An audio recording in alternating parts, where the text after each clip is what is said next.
The Thanos that was killed by Tony Stark's Infinity Snap was the 2014 version of Thanos. He was the Thanos from the 2014 Guardians of the Galaxy timeline, which is now a totally branched timeline because that Thanos, the Thanos from that timeline, traveled into the current timeline, the 2023 Avengers Endgame timeline, and so did Thanos' servants like Ebony Maw and the rest of them, and so did Gamora and Nebula.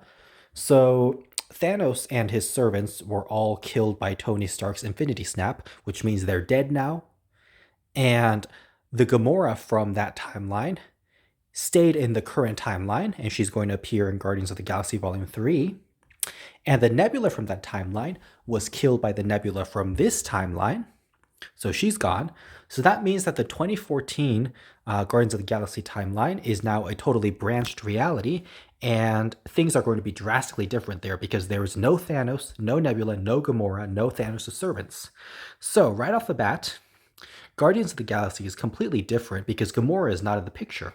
So maybe it's just Peter Quill and Rocket Raccoon and Drax, and maybe they just have totally different adventures, and of course Groot as well. And then, of course, in the second volume, they would they would run into Mantis as well, but then they probably run into Ego.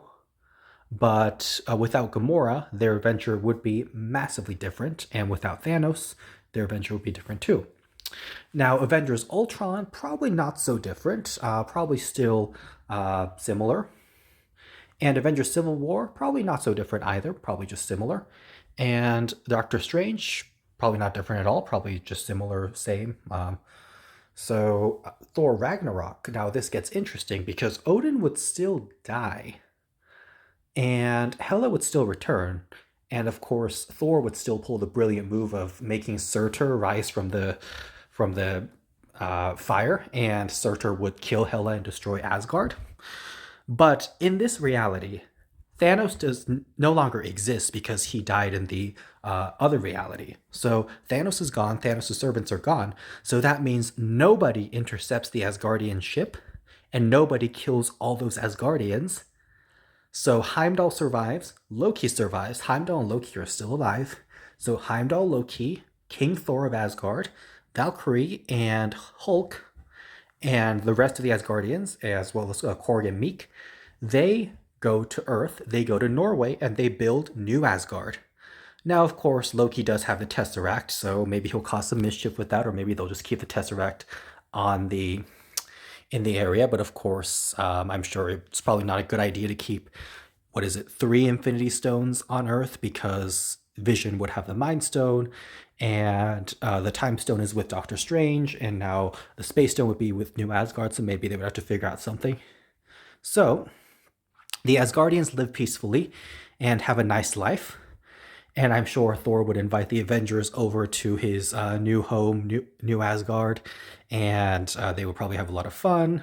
And the Avengers would finally get to sort of see Asgard. Maybe not really because it's a new Asgard, but of course, the Avengers would also be a little wary of Loki, and Loki would be a little wary of them. So Thor would have to do some convincing to get the Avengers and Loki to get along. And it's possible that Loki might be forced to stay within New Asgard. He might not be allowed to leave that place because of all the chaos that he caused in Avengers 2012. So there is that. But overall, the major difference is that Thor and Heimdall and Loki and all the Asgardians are totally fine, and they are not victimized by Thanos. Now, of course, the snap never happens. Snap never happens. So without the snap happening, obviously T'Challa remains the king of Wakanda, and nothing in Black Panther changes. T'Challa just rules. And Ant-Man does not get stuck in the quantum realm for 5 years, 5 hours, because Janet Van Dyne and Hank Pym and Hope, those guys do not get snapped because there is no snap. So he gets out and they help their ghost friend. Peter Parker probably still gets closer to MJ because MJ, I would assume, did like him before as well. And I'm sure Peter Parker deep down liked MJ as well. And MJ was always paying attention to him, and she did know he was Spider-Man. So they would probably develop something. So overall, major difference. Avengers Infinity War never happens. Avengers Endgame never happens. And Spider-Man No Far From Home never happens either because Mysterio would not be able to pull all that nonsense with Tony Stark in the picture, so that never happens. Of course, with Tony Stark, he would still give birth to Morgan, and Morgan's life would still be normal except for the fact that she would still have her father. And Spider-Man No Way Home would not happen either because Mysterio, that weirdo, would not be in the picture as well. So, Black Panther Wakanda Forever, that, I mean, it would depend. Would T'Challa still get sick and die? Maybe.